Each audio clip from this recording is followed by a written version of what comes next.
right.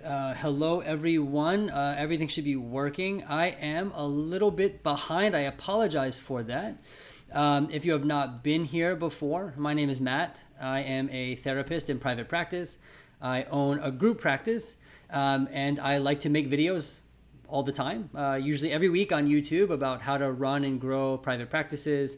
And then occasionally I'll do things like this where I go live and answer questions, talk about topics I'm thinking about, but all group or all private practice related. Solo group doesn't really matter. So yeah, the way it'll work is people will obviously log in or kind of sign up. You don't sign up, it's YouTube. You just click the link and then you're free to ask any questions you want. They will pop up in the chat. That's where you can ask them. And then I will go ahead and answer them as they come in. And then when there's any kind of breaks in questions, I will talk about some other things as well. Today, I'll probably talk a little bit about things like SEO and marketing in between questions. And we'll hang out for a little while, as long as people are asking questions, and we'll go from there. All right, so people are already asking questions in the chat, so I'm going to go ahead and answer them. They should pop up here on the screen. So let's see. All right. Hello, I am curious to hear your thoughts about the updated SimplePractice policies. Great question. I will be happy to share some of my thoughts. It's a very hot topic right now. For those of you who don't know, SimplePractice, I think earlier this week, released new terms and conditions and updated terms and conditions, which many people were very unhappy with. Now, I did read all of them and I kind of did my research, and it seems like what people are mostly upset about is how they will use people's data. So if you read their terms and conditions, they say that they have basically like this limitless ability to use the clinician's data, the client's data. Now they do make it clear that they still are abiding by HIPAA and protecting PHI, but all this other data, which people are frustrated because their definition of data and information is fairly loose. No one really knows what they mean by this. They said that they have this ability to just use it and analyze it and use it for marketing purposes and all sorts of things. And I think I don't like this at all. Number one, I don't like any of my data, clients' data, clinicians' data being used for anything other than what I signed up for the service to be, right? SimplePractice being an EHR, HIPAA compliant EHR. Like that's all I wanted to do. So when they say these kinds of things and put out these statements or these terms and conditions with no additional explanation, I don't like that. However, if you notice, SimplePractice is now kind of coming back and kind of clarifying some of the things and giving some more information. And if you look at their website, they have this FAQ now, and I think they're updating the terms and conditions. There was a lot of backlash. People left, people signed out, and I don't blame them. People should be very serious about their data, clients' data, and all sorts of things like that. I think it's for some clinicians, it might be easier to switch their EHR because maybe they have a small practice or they just signed up. But for people who are established, have an established group practice or, have been using SimplePractice for a while, switching is not an easy decision. It's really difficult to just make a switch. It requires a lot of time and resources. So currently what I'm thinking about doing is just being transparent with everyone about the terms and conditions, and then kind of waiting it out to see what SimplePractice does. I feel like we're in the midst of kind of their response. So I do want to see what they do, and I hope it comes quickly. Right. So I'm going to wait it out while being transparent about what's going on, the terms and conditions. Everyone should know about that. And then kind of waiting to see what SimplePractice's full response will be, what kind of changes they're going to make, how they can give us certainty and clarity that our data is protected, our client's data is protected, and then kind of move from there and see what I need to do.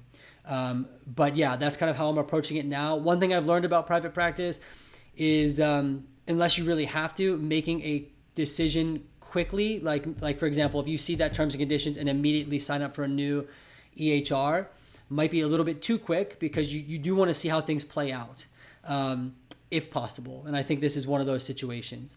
But I'm happy to talk more if people have more questions, but hopefully that gives some insight into the situation at hand. It's largely still unfolding.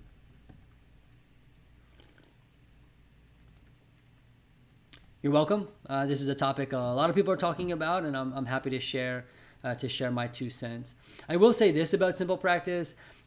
They're usually very responsive. They usually do get back to clinicians, and they're responsive in all sorts of ways. You'll see them updating features and making changes.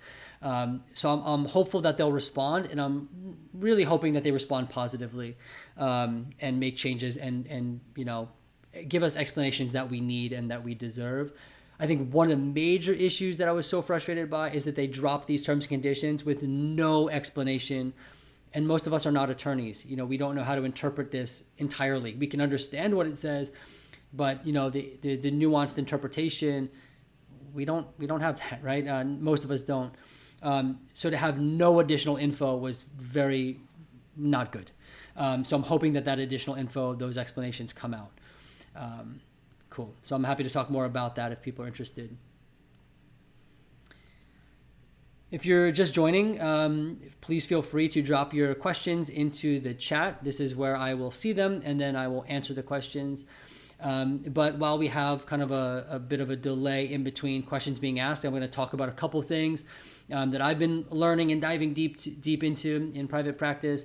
And one of those big things this past couple of months has been SEO. This means search engine optimization. This is a hot topic as well. You're going to see this not just for people trying to build and grow private practices, but really any business. People are thinking about SEO. And I'm no SEO expert, but I do want to share some things I've been learning. At the basic level, SEO stands for search engine optimization. And what we're really trying to do with that is we want to increase our SEO, which basically means that when people search for a particular topic or a service, that your business shows up. So for example, if you are a DBT therapist in private practice and someone types in DBT therapist in my area, if you have good SEO, then you will pop up on their results, right? Which is really important. You can imagine how helpful that would be if your practice is popping up on Google results when people search for the type of therapy that you do. And now you can watch tons of videos about SEO. You can read all sorts of ways in which to grow it and maximize it. One thing that I've learned though is that this is an area where you do want to consider hiring a person or a group or a business that really knows what they're talking about. There are tons of them out there that are going to tell you they can help you with SEO, but you want to do your due diligence. A company with good ratings that has a proven track record. This is something you want to look for. Now, I'm in the midst of working with a company now to help build my practice's SEO. The company is called CounselWise, might be called CounselingWise. I'll put a link down below. Now, I'm just working with them now, so I will do a full review later. I can't speak to the results of their work, but so far the work with them has been good. And the reason I chose them was one, they're not like aggressively trying to get business or overpromise anything, while at the same time they have really good user reviews. And so it looks like the work they've done has been good and people have seen a benefit. So I'm currently working with them now. And in the work I've been doing, I've started to learn that SEO is not something you want to DIY. You want an expert, a group of experts to help you, to guide you, whether it be doing something for you or teaching you what to do. And just a couple of things that are involved in SEO, and this is just a few of them, would be like writing a website, like the writing on the website. It has to be optimized for Google, for the algorithm, for people who are reading it. And there are people known as copywriters. These are people who write that kind of whatever it be, marketing material, pages, blogs, that have training in that area that can write a web page for you that's optimized not only for Google and keywords, but also optimized for someone reading it, which would make them more likely to sign up with your service or contact you after reading that website. Now, this is just one area of SEO, would be the pages on your website and what's on them. We can go even further. Keyword research. Are the words, like the specific words in your titles, are they right? Blogging, all sorts of things. I've also learned that there's all different ways to approach SEO. So one company might specialize this way and say that their way works. Another company might say that this way works. And it seems like there's not one way to do it. There's multiple ways. It's a strategy, basically. And so you want to make sure that the company you work with has a strategy that has worked and does work effectively. Now, that's a lot on SEO. Hopefully that gives some background. But let me pause there because there is another question that I want to address. And also, please forgive me. My mouth gets dry when I'm talking a lot, so you'll see me sipping drinks a lot. I've noticed when I watch myself back, I'm constantly sipping drinks. If that's distracting, sorry about that.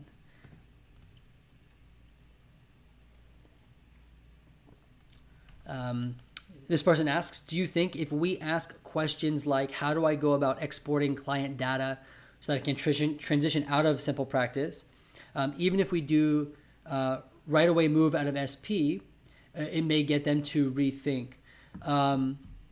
So a couple things on that. One, I do think that this is just my own personal experience, like contacting SimplePractice and being in touch with their customer service. They tend to be responsive, so they usually respond back fairly in a timely way. And I do think even if you are honest with them about exporting client data and getting it out of there, they will respond. And that's just a theory. I haven't done that myself, but they have published articles on their website about how to export client data, which would obviously help you move out of a SimplePractice. And I do think that asking them questions like that, letting them know that you're going to leave, these kinds of things, I do think it will have an impact. I mean, if you look at just their release of the terms and conditions, within a couple of days, they responded. My guess is because they saw the backlash. People probably started to leave. And so then there was a response. So you can work off that as well. They released something, there was a negative response to it, and they responded. So the good news is that they respond. We still have yet to see how they're going to respond further.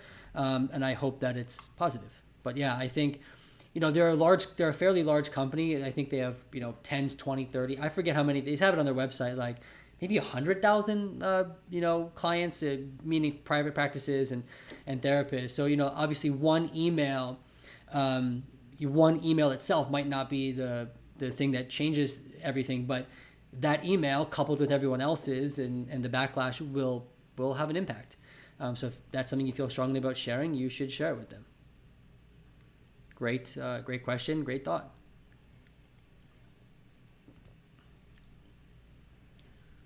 Right. So for those of you who are just joining, if you just joined, please go ahead and put any questions you have about private practice, group practice, anything at all. You can put that in the comments. I'll answer them as they come in. And then, like I said, in between questions, I'll talk a bit about the things I've been learning. I just talked about SEO, gave a little introduction to that and what I've been learning in regards to that. And just to kind of add to that a little bit, I've been learning a bit more about kind of in relation to SEO, about, digital marketing and what this means for therapists and how we go about doing it. And I think the biggest takeaway that I've been kind of learning this week is that number one is that we and I said this before with SEO, you don't want to DIY marketing. You don't want to DIY SEO. You don't want to DIY this stuff. At least not in the beginning. You want to make sure you learn about it from a reputable source and make sure you're pointed in the right direction. Because, for example, if you try to Google digital marketing or whatever, you're going to get some helpful stuff. But there's a very specific way that you want to market a private practice, right? So for example, you'll see a lot of people talking about the importance of a newsletter, right? If you Google like newsletter for small business or newsletter for businesses, you're going to get a ton of people telling you how great of a thing it is. And I've even talked about it because I've used the newsletter and it works well. I not just for purchasing things, but to stay connected with people and to share your thoughts and things. A newsletter is really good. However, if you're looking to build a practice and like get clients and things like that, this company I'm working with actually told me that a newsletter for that purpose is not helpful. it's not the most effective strategy. They said it can become effective if you have a really established practice. But right, who would know that? You're not going to find that on the first page of Google, right? Newsletter for small business. But this company that I'm working with, who specializes with just therapists and private practices, were able to tell me, hey, don't invest too much time into a therapy practice newsletter. It might not be the most helpful. So again, these are all things I'm learning now and learning about the nuances. But if you're interested in Google and SEO and marketing beyond Psychology Today, beyond Alma, then starting with a company is going to be good. And then from there, you can start to learn and probably do things on your own. But I've been suggesting this to people, right? And so I'm going to pause there. I'm going to talk a little bit about, the importance of marketing and why you might even want to consider this in just a second. But we have another question here that I want to answer.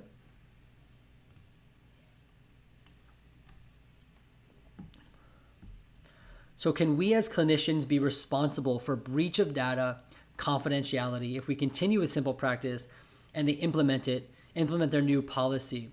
So this is one of those things that I am not entirely sure the nuances in terms of responsibility. And this is why people are frustrated with SimplePractice, because there's no clarity on exactly what data they're talking about. I do know that they are still HIPAA compliant and they're still kind of certified as a HIPAA compliant platform. Like they're not doing anything out of HIPAA compliance, which is at least some level of security.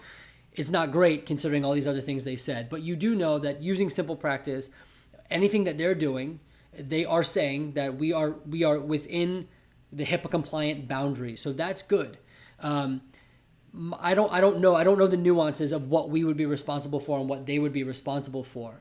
Generally speaking, when a BAA, a business associate agreement, I'm blanking on the exactly if that's right. I think it's business associate agreement.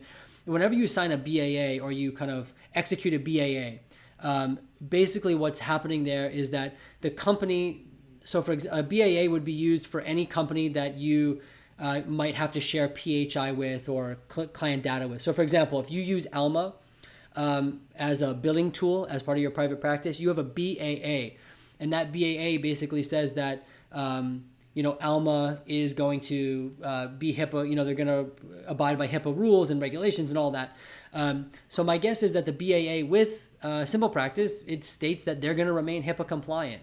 And if it's their fault that data gets breached, it's on them. But again, with all these new terms and conditions and some of the ambiguity, I'm not sure. And if you ask them, they're going to tell you to consult an attorney. So this is why I think this might be a juncture where consulting an attorney is going to be helpful. But if the ambiguity is just too much and too frustrating, you have to consider what's best for you and your practice. But that's an important question to have answered. You should maybe even email SimplePractice that exact question, and then save it in writing. Having emails and things in writing is going to be crucial.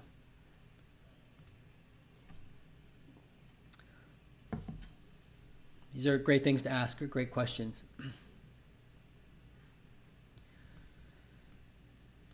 All right, so in between questions, let me go ahead and keep talking a little bit about marketing. So now you might want to people might be wondering, like, why would you even consider building SEO, working on Google, these kinds of things, if you have Psychology Today and your practice is already full. And I think it's not going to be for everyone, right? Kind of diving into marketing to that degree where you're building SEO, where you are trying to show up on results, where you're trying to, really invest in marketing. It's not going to be for everyone. So if you're just starting out, you're a solo practitioner, you might not need to dive into that. You might not want to. For most individual therapists, a listing on Psychology Today and maybe a couple other directories will be enough to get them filled up in a decent amount of time. It's not going to happen overnight, but for a solo practice, I found that those directories are sustainable. Perhaps even that's it. The only kind of marketing that you need to do, right? But if you are someone who, for example, wants to go all cash pay, right? And that's something you're thinking about doing, or you want to establish a group practice and you want to have more referrals to fill up other clinicians. Investing in marketing in this regard, like SEO, Google Google Ads, it's going to be certainly something you want to consider. A lot of people avoid it because it's a little bit scary, it's overwhelming, and it tends to be a bigger investment. But it is that one thing that might actually get you tipping into, more referrals that are organic on Google and through your website. And the more I've learned, the more I've come to appreciate marketing and how it can impact and help a private practice from a business and marketing standpoint. I mean, if we think about a private practice as a business for a second, it's no different than any other business, right? We need clients to come through the door, right? Especially if we're trying to grow a group practice or things like that. Like, in order to run, you need to see clients, and in order to see clients, you need to advertise your services, right? And I don't know, even a company like McDonald's, they're advertising, right? Companies that are already really established are continuing to market and even do digital marketing, online and all that kind of stuff. So we're no different as a business. We want to do that as well. And again, if you're just starting out, you might not need to, right? But if you want to grow and, kind of take these next leaps, all cash pay, growing a group practice, then it might be something you want to consider. All right, let me pause here. That's a lot about marketing and SEO. I think that's a good kind of overview. Not many questions are coming in, so maybe people are just listening to SEO and things like that. But let me pause for a moment. If you're listening, you have more questions, anything at all, please go ahead and put them in the chat. What I'll do is I'll kind of hang out a little bit, and I'll wait for questions to come in. There's another thing I will talk about. I'll talk a little bit about using Alma and Headway as a group practice. People are asking me about that a lot. But I'm going to give it a couple minutes and see if questions kind of come in. All right. And I'll see if anyone has emailed questions. And in the meantime, feel free to grab a cup of coffee, drink a water, have a snack. Feel free to hang out.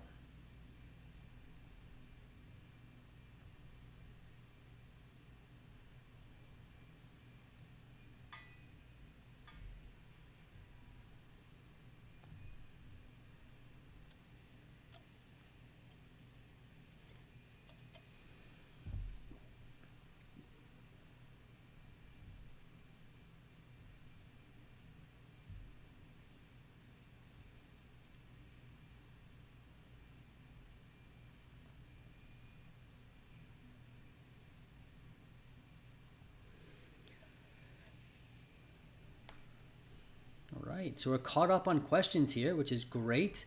I guess that means that people feel like they're informed, which is great.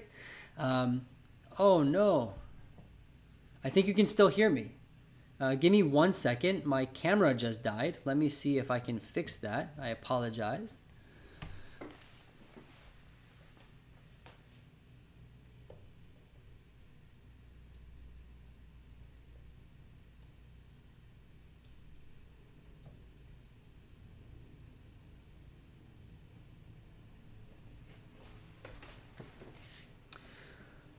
Right, it looks like we're back.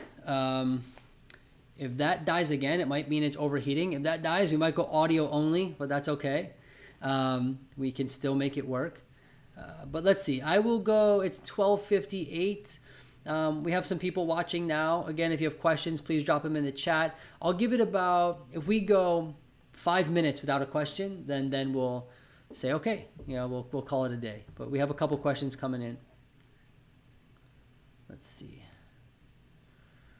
Do you have reference of partnering with someone but not becoming actual legal entity or a group practice? I just started a PLLC and want to work sharing resources with another PLLC partner. So can you type just a little bit more? Do you mean, like, what kind of partnership are you talking about?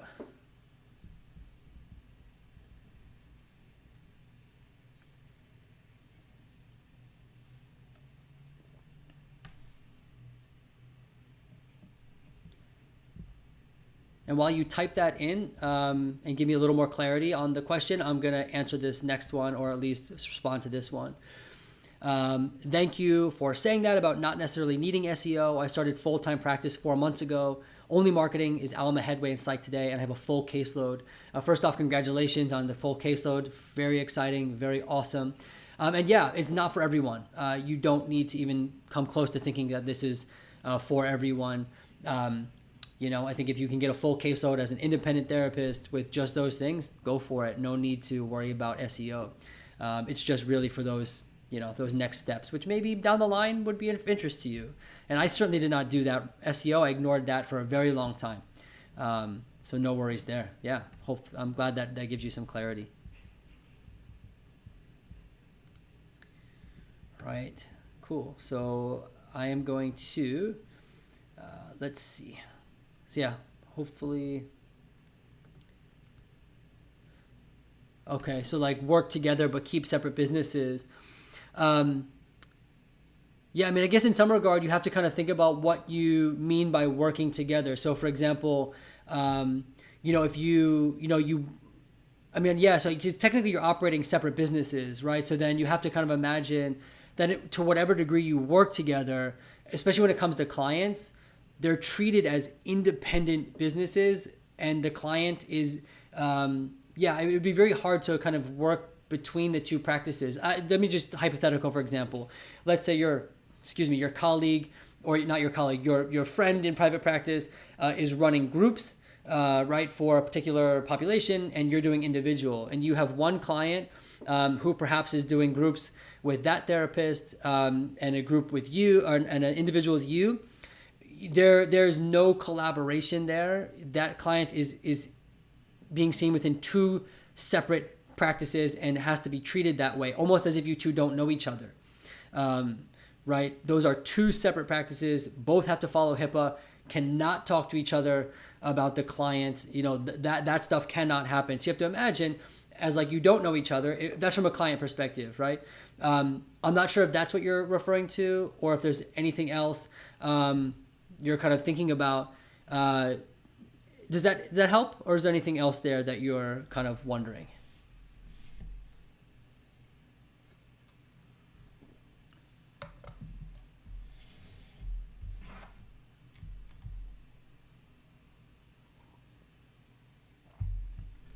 Or another thing you can do if you're both separate businesses but want to work together, I guess the other way you can think about it is being contractors, right? So let's say, for example, I don't know, we'll use the same example. Your friend runs groups and you don't. You can make them an independent contractor of your business, which would mean you have to set up you don't have to set anything up, but you have to establish a contract, basically. And what service would your friend be providing for your business, and vice versa. But again, it's still separate businesses, and everything has to be treated as such. So hopefully that's helpful. But let me know if you need more clarification on that. I'm happy to. I'm hoping I'm understanding the question correctly.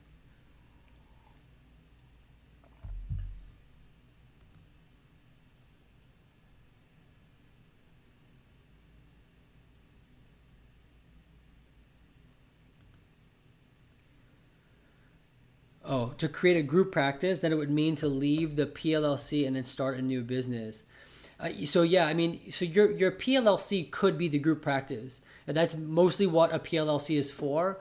One thing that people don't often know is that a PLLC does not protect you as an individual from any sort of malpractice or kind of, it does not protect your assets or anything like that. Like a traditional LLC does, right? So, for example, if you own a bakery, right, and your bakery gets sued, right, your personal assets as the bakery owner are protected. As a PLLC in New York, that's what I'm referencing here. You own your private practice, right? You see clients there. If your private practice gets sued, your personal assets are still at risk. A PLLC does not protect you. What a PLLC does protect you from is a coworker's mistakes, an employee's mistakes. So it creates protection there, and then also obviously it creates separation between you as a person and a business entity. But if you and your friend both have PLLCs, you can't really join them together to be like one big group practice. you would have to establish the group practice under either one of your PLLCs or a new one. But then if you have a new one, now you have 3 separate businesses, all right? So that's a lot. You have to kind of think about, maybe it makes sense to be contractors, or maybe it would make sense just to stay as your own business. Or if you're doing a group practice, maybe, you or your friend becomes the employee of that group practice. There's a couple different options you can think about. And the one that sticks out the most with this that you're kind of I think I'm understanding, is kind of like this contractor relationship. If you both want to continue your private practices, or, even if you want to start a group practice and have separate private practices, I don't think there wouldn't be anything wrong with that. But again, I'm not a lawyer, not an attorney or an accountant, so I can't speak perfectly to it. But hopefully that gives some clarity.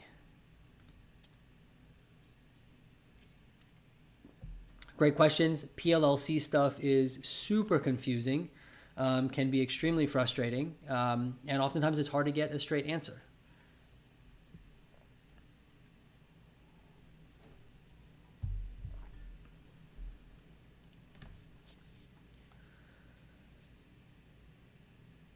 All right, so while we wait for other questions to come in, I just want to talk briefly. Sorry guys, my camera overheated again. I'm going to give it a couple minutes to cool down. It keeps overheating, so I apologize. It's just going to be this bizarre screen, but I'll talk for a second. I want to talk a little bit about group practices with Alma and Headway. This is a question I get asked all the time. People are asking, can you start a group practice and use Alma? Can you use Headway? And I just wanted to give a couple of thoughts on that. Technically, if you wanted to, you can use Alma or Headway to kind of, do certain things for your group practice. However, Alma is not set up for group practices. So there's a very large and cumbersome workaround. So for example, if you started a group practice and you have, let's say, 3 employees, and you want to use Alma to credential them and get them all, set up for billing, what you would have to essentially do is have all those therapists independently sign up with Alma. And then the question becomes, well, then why would they work for you when they can just work for themselves? And that's a great question. You have to figure out why, are you a group practice that's training people, that's giving them a new specialty? Maybe that's a reason why they would stick with you.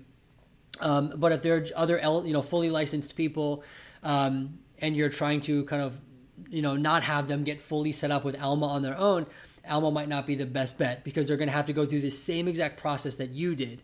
And the other thing that Alma just told me was that if a person in your group practice has a problem with their account, they have to call. They have to correct it, not you. So basically, Alma doesn't work well for a group practice, but if you really wanted to make it work, you technically could. It doesn't make much sense though. Headway, however, is set up more so for group practices, where they have like a practice owner account, and then you can have sub accounts with your employees inside of there. And then as the owner, you can control the account, which makes sense. You can do all the billing. You can kind of enter all the information. You can do all the back end stuff, which makes it much more reasonable to use Headway. It's set up for a group practice. You can manage the therapist calendars. So Headway is a good option for a group practice. Now, the thing that people are often asking, or they're curious about, is can you have provisionally licensed therapists established with Headway or Alma? Because when you do a group practice, you're often trying to hire LMSWs or MHCLPs. People are not licensed yet. The unfortunate thing is, no, you cannot use either of them to get a provisionally licensed clinician set up. They have to be fully licensed clinicians in either case, Alma or Headway. LCSW, LMHC, PhD, fully licensed people are the only people who can be established with Alma and Headway. No workarounds there. And then again, this poses the question, if someone's fully licensed, why would they want to work with you? And just one thing that I think about, I'm going to try to put my camera on again. Why would a fully licensed person want to work with you? One of the main reasons would be that you can bring something to, you're going to give them something of value that's not monetary. For example, the one I mentioned before, you're teaching them a specialty. You're teaching them a skill set. They're going to walk away from your practice with a new a new set of knowledge, a new specialty that they can carry with them. That's one thing I think about. But you have to be creative when you think about that stuff. I have a whole video on that. I'll link it down below about how to use Alma and Headway. I can actually walk you through the process. You can check out that video. Those are the two major things I wanted to talk about today. If there are no more questions, I'm going to give it 5 minutes. The moment we go 5 straight minutes without a question is the moment we'll call it for today. That's when I usually know people are fatigued or they've heard enough. But one thing I wanted to inform people about is I recently launched a consultation group. So this is like a community that you can join. There's no commitment. You can cancel at any time. I've created a consultation group where I will personally review and respond to every single question that comes through. Anything private practice related, group practice related, that kind of stuff. I will read it and then respond at length. The intention behind this consultation group is that it would be like having an individual business coach or consultation coach or something like that without a massive cost. At this point, it's $25 a month, no commitment, cancel anytime. With that $25 a month, you're able to join the group. It's an online community. And again, you can ask questions. I post videos in there. I answer everything in depth. Now, if you're interested in that, I'll leave a link down below to that as well. But I won't talk about that too much here. For those of you who maybe are just logging in, I've been talking for a little while now, answering questions, talking about some topics. You'll always be able to watch this later if you miss anything. However, if you're just logging in, you have questions, please drop them into the comments. I'll answer them as they come in. Once we go 5 minutes without a question, that's when we'll call it for the day. We've gone a minute, so I'll go to 1:15. If people don't ask questions by 1:15, not a worry. But that's when we'll call it a day.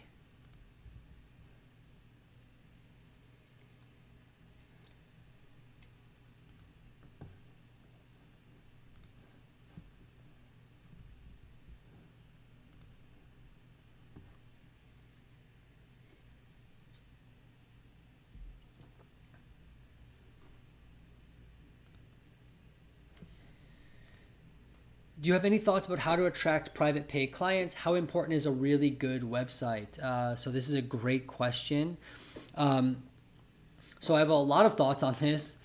The first thing that I think about is, first off, is where you're located and the market, right? So with programs like Alma, Headway, there's another one called Talkiatry. These are all massive startup companies that are getting therapists credentialed with insurance and making accessible therapy, or making therapy much more accessible for people by having more therapists and clinicians become credentialed, right? So on one hand, you now have a much more competitive market to be cash pay because there are all sorts of really great clinicians on Alma and Headway. So from a client's perspective, they have to kind of make a decision. Why would they pay cash pay for a therapist if they can find a really highly qualified therapist like on Alma or Headway? And then when you answer that question, a couple things might come up. One is you possess a certain skill set. Maybe you specialize in something that is niche, or you have experience that other clinicians don't. I mean, there has to be something that sets you apart in some regard that would make you more likely to attract a client who's willing to pay cash pay. A long time ago, almost every therapist was cash pay, so it wasn't a big deal. But now with insurance being, therapy being more accessible, you have to think about what is it that sets you apart, right? That's one. And if you don't have something like that yet, something to work on. If you do, that's really good. Then you can kind of think about that. Number two, if you're just a solo practitioner and you're trying to build a cash pay practice, over time, standard methods like Psychology Today, these kind of they will work over time, but they're going to be slow because in my experience, I'm in New York, most clients are looking to use insurance, right? Networking and word of mouth referrals are going to be big. And again, this is mostly for, cash pay. However, you're kind of asking how important is a good website? This is where I would recommend thinking about SEO, Google search engine optimization, a good website, and you don't want to just DIY this. Now if you're watching this now and you hopped on late, watch the beginning of this video. I talked all about SEO, but just a couple words to recap. Find a company that knows what they're talking about, who specializes in marketing for private practices. Make sure you read the reviews. They have a proven track record. And I would consider, if being all cash pay is important to you and you want a constant stream of referrals, you do look into marketing, a good website, and SEO. But have a company help you with it if you've never done it before. It's very niche. There's a lot of things that you might not know about. Keyword research, entering keywords, algorithms. My biggest recommendation is thinking about a company that you would start with. I'm in the middle of working with a company. They're called CounselWise or CounselingWise. I'll leave a link down below. I'm not done with them. I've just started. I'll leave a longer review once I'm finished my work with them. So far, they've been good, but there's a lot of companies out there. Just do your due diligence and make sure you do your research.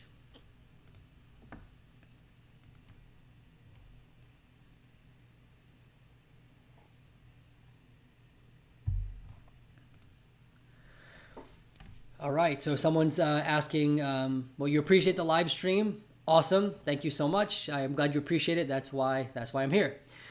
You've heard through the grapevine that GMB, for those of you who don't know, that's called Google My Business, is getting really stringent on making people prove that they have an office where they say it is. No longer a postcard. Any thoughts? Yes, I have a lot of thoughts. This is something I've been looking into and researching recently. So just briefly, if you don't know what Google My Business is, it's basically like this Google, it's not a program. It's like an account that you can have, right? You have a Gmail account. You can have a Google My Business account. And this is great for any private practice. Basically, if you've ever Googled like a restaurant or, shops near you, you'll most likely see that little profile that pops up where it gives you like reviews. You can call them. If it's a restaurant, you can reserve tables. You can see like this little profile. This is called a Google My Business profile. This is a great organic way to have your practice show up on search results. Now, the thing is, though, for an all virtual practice with no address, it's not going to work. You do need an address, and Google is getting stricter. So I've heard them asking for video calls to prove that your office is where it says where it is, right? So using things like iPostal 1, which I use as a virtual address, but I do not use it for my business address for Google, right? PO boxes don't work. And then saying that you're just a service provider, meaning you provide services to the community, although is not going to work. That kind of goes against what their rules and regulations. So if you are looking to list on Google My Business, which is going to be a big part of SEO, and it's free, you might want to think about how you can get an office space that you could potentially use. It doesn't mean you actually have to like go in and see clients every week if you're an all virtual practice, but I think this is a challenge. It's finding a space. Maybe it's and they'll even say like shared workspaces aren't good, but you want to think about, are there, I don't know, like, are there therapy collectives near you? Is there someone that already sees people in person and is willing to let you use the address of the actual office space for a certain fee per month? You really want to get creative, but you do want to start thinking, can I secure an office address where if I really needed to, I could see a client? There are options out there. I just mentioned a couple. If you want to know more about that, I'm happy to talk about it. But you don't want to go on Google My Business and make up an address. Obviously, you would never make anything up, or kind of use like a PO box or a fake address. You could technically use your home, but I don't think you want to do that because they're going to show up. The picture is going to show up, the address is going to. Most people don't want to do this, but let's get creative and think about how. Because Google My Business is helpful, but this is one barrier that a lot of people face. Therapy collectives, shared office spaces that are meant for therapists are going to be helpful. I would start looking into that kind of thing.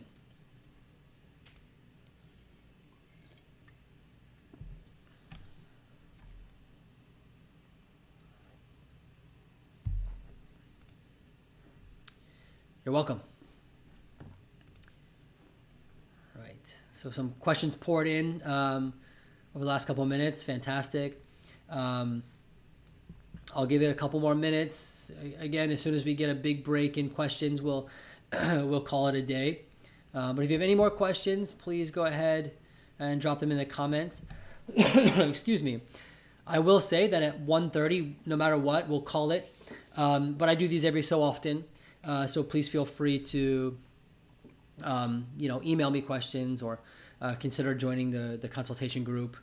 But I'll hang out till 1:30. We'll see if more questions come in. Until then, grab some water, grab some coffee, hang out, do your notes.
If you're just joining, you feel free to leave a comment or a question or anything in the chat box. That's kind of how I'll be answering.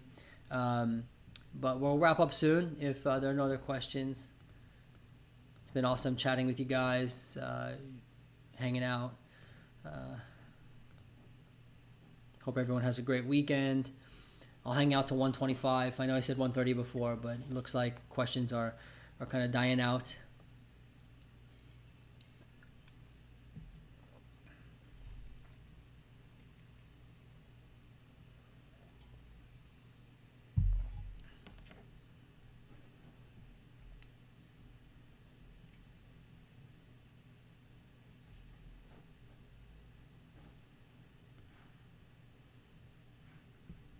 And if you're new here and you're just coming to this channel for the first time, I would encourage you browse through my videos. One thing I really try to do is give people as much information as possible for free to make it accessible. I really don't like when information is gatekeeped. It's not even, I don't think you can say it. That's probably not how you say it. Definitely not the right phrasing, but gatekeeping information. So if you go through my YouTube channel, I have like 200 videos. I try to be as informative, as detailed as possible about all these things, starting a practice, that kind of thing. Go ahead and check those out. Should answer a lot of questions you might have.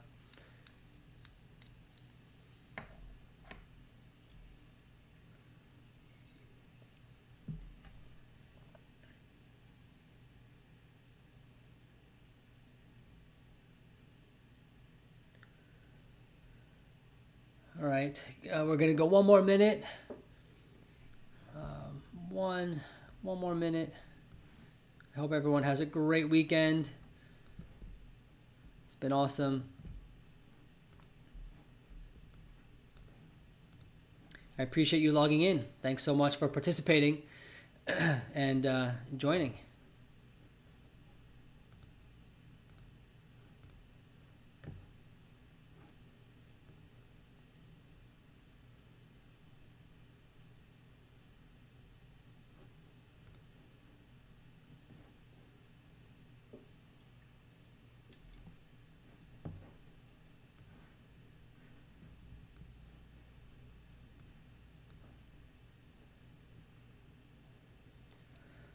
All right, everyone, have an awesome weekend. If you have more questions that come up after, please feel free to email me. Consider joining the consultation group. Links to everything down below. Other than that, I hope this was helpful for you. I hope you learned something. And until next time, I look forward to seeing you soon.